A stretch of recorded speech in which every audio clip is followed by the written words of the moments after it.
Hi friends, hi masters. అందరికీ నా యొక్క హృదయపూర్వక నమస్కారాలు తెలియచేస్తున్నాను. స్వాధ్యాయం బుక్ రీడింగ్లో భాగంగా సాయి సచ్చరిత్ర నుంచి జ్ఞానాన్ని తీసుకుంటున్నాం కదా. సో మరి ఈరోజు కూడా అందరూ సిద్ధంగా ఉన్నారా? ఓకే, చక్కగా మనకి ఈ సెక్షన్కి సహకరిస్తున్న అందరికీ అన్నింటికీ ముందుగా నా యొక్క హృదయపూర్వక కృతజ్ఞతలు తెలియజేస్తున్నాను. Thank you to all, love you to all, thank you everyone, love you everyone. మరి మనం ధ్యానంలో ఉంటూ జ్ఞానాన్ని తీసుకుందామా? చక్కగా అందరూ ధ్యానానికి సిద్ధమవ్వండి. వెన్నుపూస నిటారుగా ఉంచి స్థిరమైన సుఖ ఆసనంలో కూర్చోండి.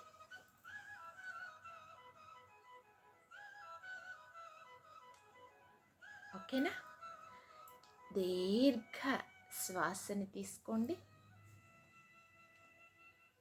నిదానంగా శ్వాసని బయటికి వదిలివేయండి. మరొక్కసారి దీర్ఘ శ్వాసని తీసుకోండి. నిదానంగా శ్వాసని బయటికి వదిలివేయండి. ఇంకొకసారి దీర్ఘ శ్వాసని తీసుకోండి. నిదానంగా శ్వాసని బయటికి వదిలివేయండి.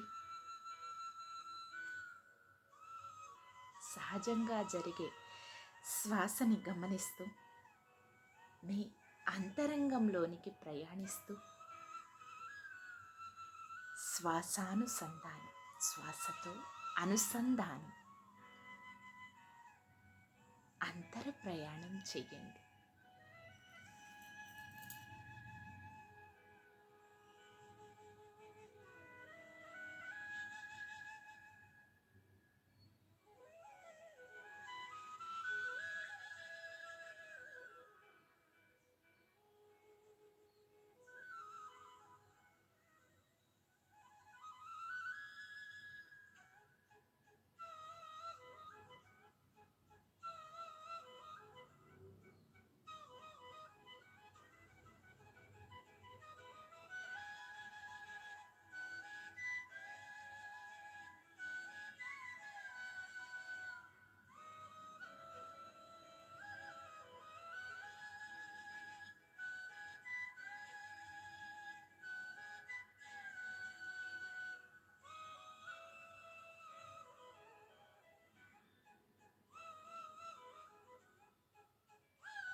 Okay my dear masters, section start చేస్తున్నాను.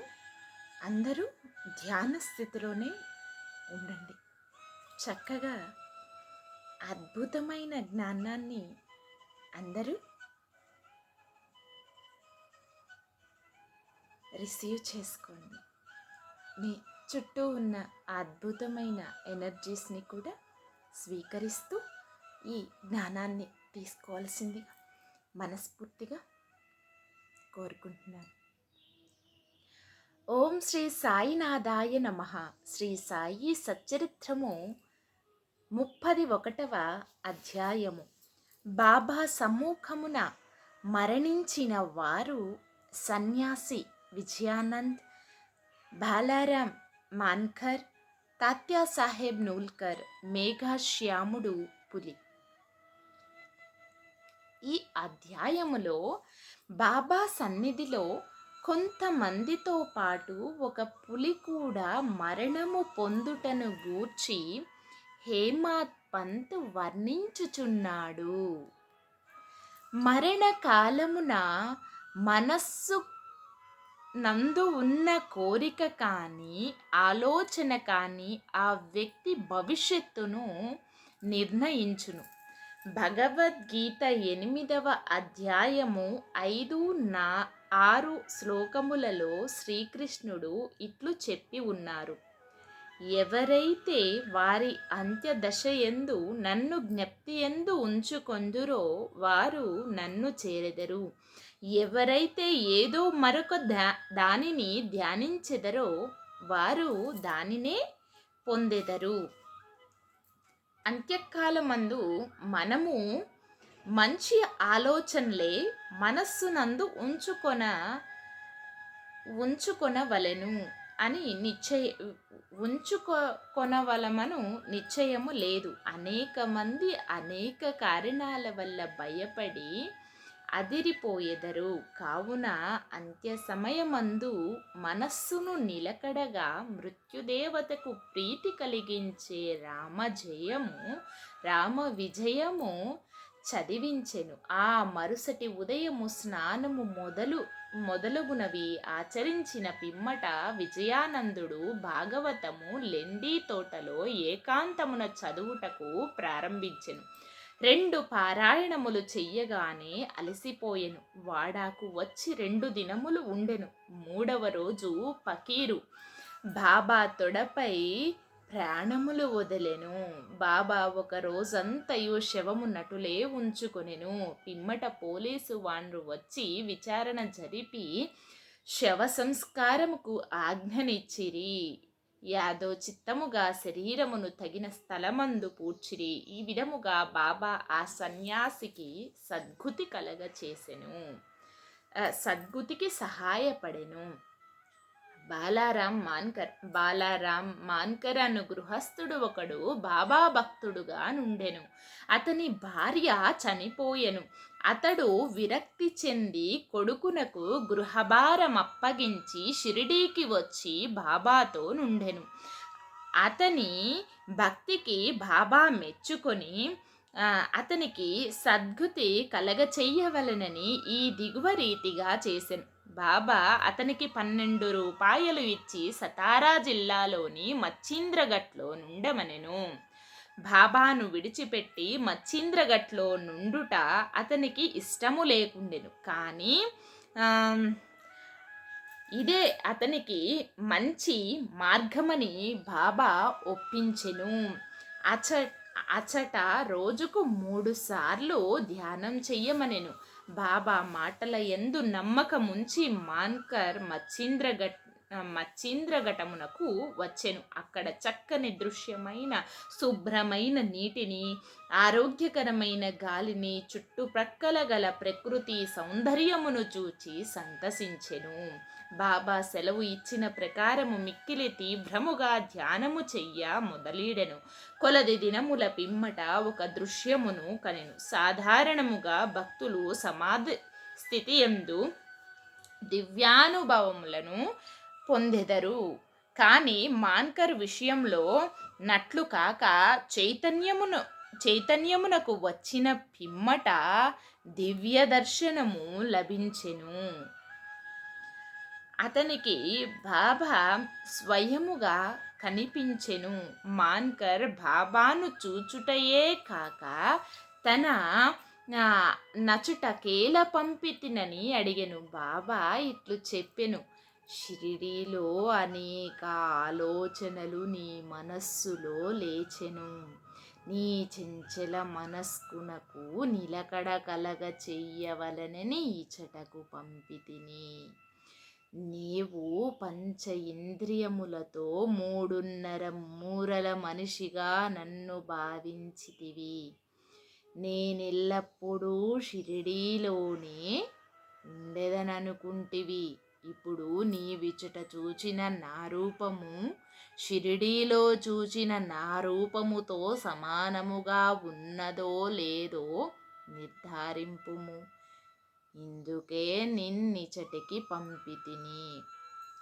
కొంతకాలము గడిచిన పిమ్మట మాన్కరు ఘటమును విడిచి బాంద్రాకు పయనమయ్యెను. పూనా నుండి దాదారుకు రైలులో పోవలెనని అనుకొనెను. టికెట్ కొరకు బుకింగ్ ఆఫీసుకు పోగా నది మిక్కిలి కిక్కిరిసి ఉండెను. అతనికి టికెట్టు దొరకకుండెను. లంగోటి కట్టుకొని కంబళి కప్పుకున్న ఒక పల్లెటూరి వాడు వచ్చి మీరెక్కడికి పోవుచున్నారని అడిగెను. దాదారుకని మాన్కరు బదులు చెప్పెను. అతడిట్లనెను, దయచేసి నా దాదారు టికెట్టు తీసుకొనుము. నాకవసరమైన పని ఉండుటచే దాదారుకు వెళ్ళుట మానుకుంటిని. టికెట్టు లభించినందున మాన్కర్ ఎంతో సంతోషించెను. జేబులో నుంచి పైకము తీయునంతలో ఆ జానపదుడంతరార్థమయ్యెను. మాన్కర్ ఆ గుంపులో అతనికై వెతికెను, కానీ లాభము లేకపోయెను. అతని కొరకు బండి కదులునంత వరకు ఆగెను, కానీ వాని జాడయే కానరాకుండెను. మాన్కరకు కలిగిన వింత అనుభవములందు ఇది రెండవది. ఇంటికి పోయి వచ్చి తిరిగి మాన్కర్ షిరిడీ చేరెను. అప్పటి నుంచి షిరిడీలోనే బాబా పాదములను ఆశ్రయించి ఉండెను. వారి సలహాలననుసరించి నడుచుకొనుచుండెను. తుదకు బాబా సముఖమున వారి ఆశీర్వాదములతో ఈ ప్రపంచమును విడిచినందువలన అతడు ఎంతో అదృష్టవంతుడని చెప్పవచ్చును. తాత్యాసాహెబ్ నూల్కర్ గూర్చి హేమాత్ పంత్ ఏమీ చెప్పి ఉండలేదు. వారు షిరిడీలో కాలము చేసినారని మాత్రమే చెప్పెను. సాయి లీల పత్రిక నుండి ఈ వృత్తాంతమును గ్రహించితిమి. 1909 సంవత్సరములో తాత్యాసాహెబ్ పండరీపురములో సబ్జడ్జిగా నుండెను. అప్పుడు నానాసాహెబ్ చందోద్కర్ అచట మమల్తాదారుగా నుండెను. ఇద్దరు చాలాసార్లు కలుసుకొని మాట్లాడుచుంటిరి. తాత్యాసాహెబ్కు యోగుల యందు నమ్మకము లేకుండెను. నానాసాహెబ్కు వారి యందు మిగుల ప్రేమ. అనేక పర్యాయములు నానాసాహెబ్ నూల్కర్కు బాబా లీలలను చెప్పి షిరిడీకి పోయి వారి దర్శనము చెయ్యమని బలవంత పెట్టెను. తుదకు 2 షరతులపై నూల్కర్ ఒప్పుకొనెను. అందులో ఒకటి బ్రాహ్మణ వంటవాడు దొరకవలెను, రెండవది బహుకరించుటకు చక్కని నాగపూర్ కమలా ఫలములు దొరకవలెను. భగవత్ కటాక్షముచే ఈ రెండూను తటస్థించెను. ఒక బ్రాహ్మణుడు నానాసాహెబ్ వద్దకు రాగా అతడు వానిని తాత్యాసాహెబ్ నూల్కర్ వద్దకు పంపెను. ఎవరో కాని 100 కమలా ఫలములను నూల్కర్కు పంపిరి. 2 షరతులు నెరవేర్చుటచే తాత్యాసాహెబ్ షిరిడీకి తప్పక పోవలసి వచ్చెను. మొట్టమొదట బాబా అతనిపై కోపగించెను. క్రమముగా బాబా అవతార పురుషుడని తగిన నిదర్శనములు తాత్యాసాహెబ్ నూల్కర్కు లభించెను కనుక అతడు బాబా ఎడ మక్కువ పడి తన అంత్యదశ వరకు షిరిడీలోనే ఉండెను.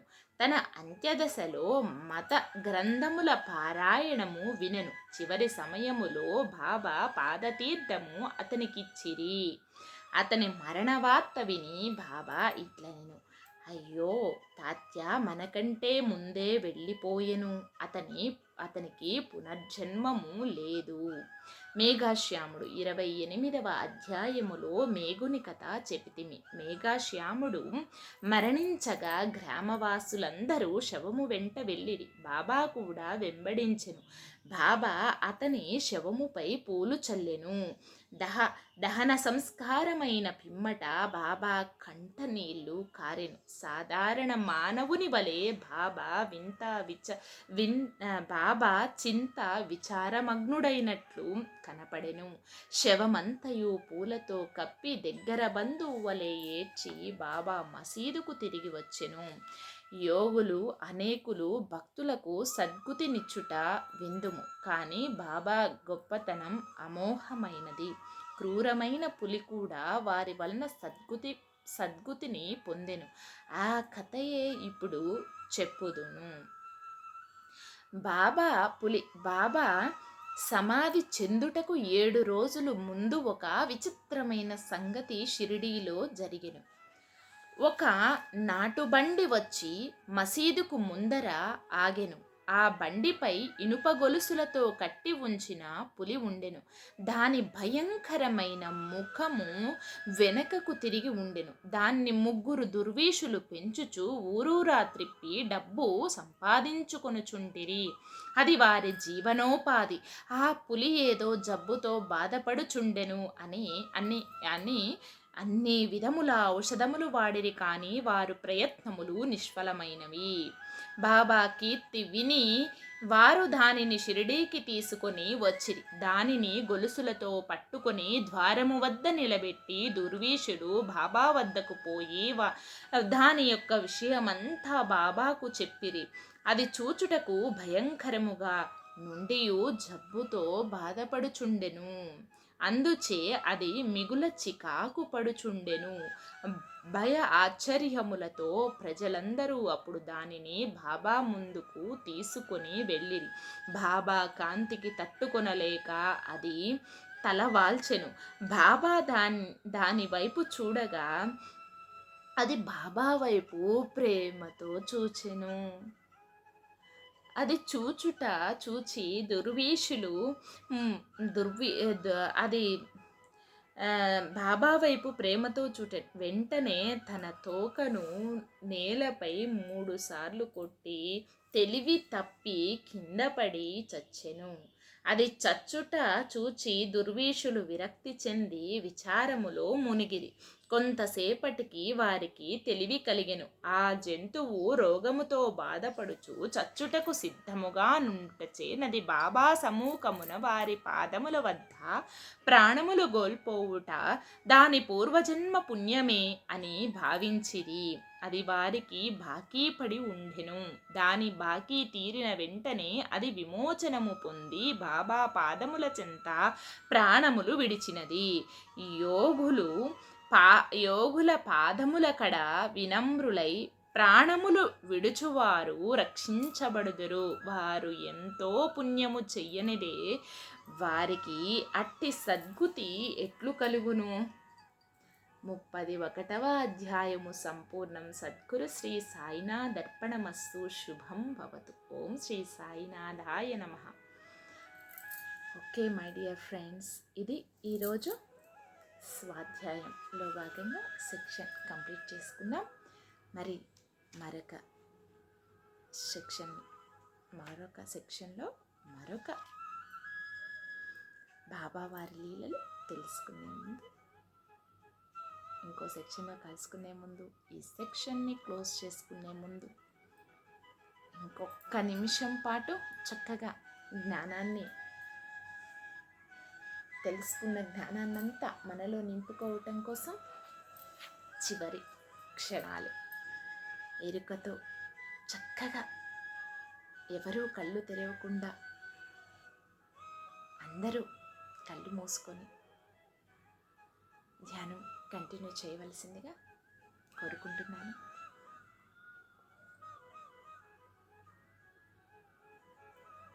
శ్వాస మీద ధ్యాస. ఈ క్షణాలు మనకు చాలా ముఖ్యమైనవి.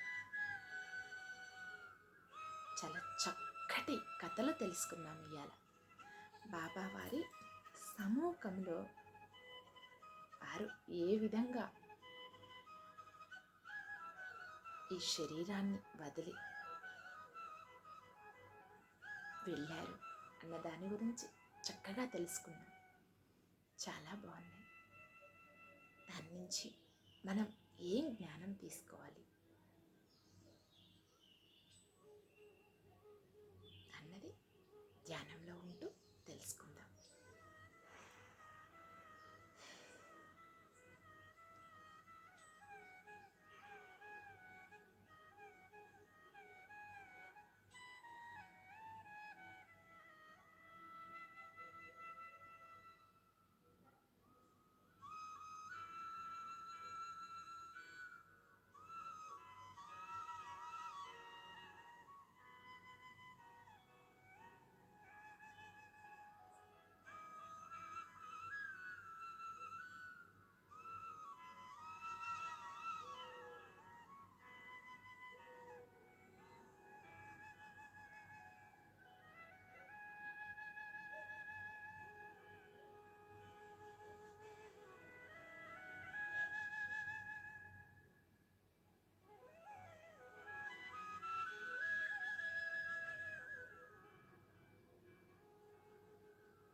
ఎవరు కూడా కళ్ళు తెరవకండి.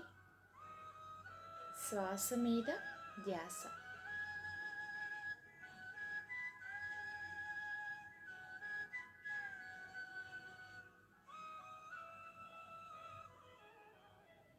మీ చుట్టూ ఉన్న అద్భుతమైన ప్రేమ తరంగాలను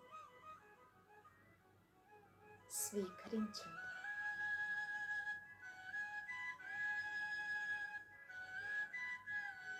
శక్తివంతమైన ప్రేమతో కూడిన ఆ శక్తి తరంగాలను ఆస్వాదించండి. My dear friends and my dear masters,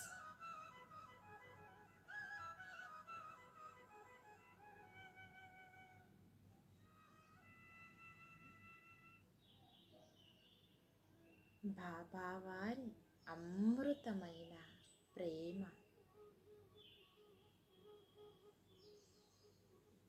చక్కగా అందించబడుతోంది.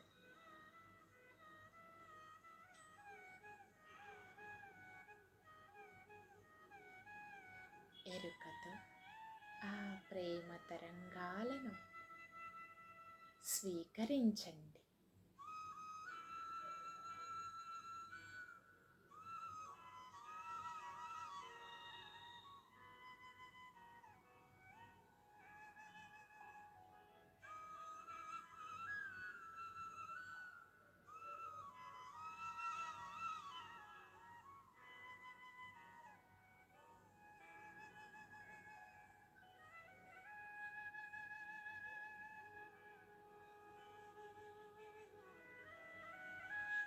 పెదవులపై చిరునవ్వుతో శ్వాసతో అనుసంధానమవుతూ సాక్షిభూతంగా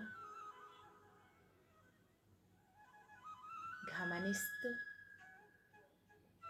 లోతుల్లోనికి ప్రయాణించండి.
Okay my dear masters and my dear friends, నిదానంగా సహజ స్థితికి వస్తూ మీ రెండు చేతులను విడతీస్తూ మీ కంటి మీద పెట్టుకోండి.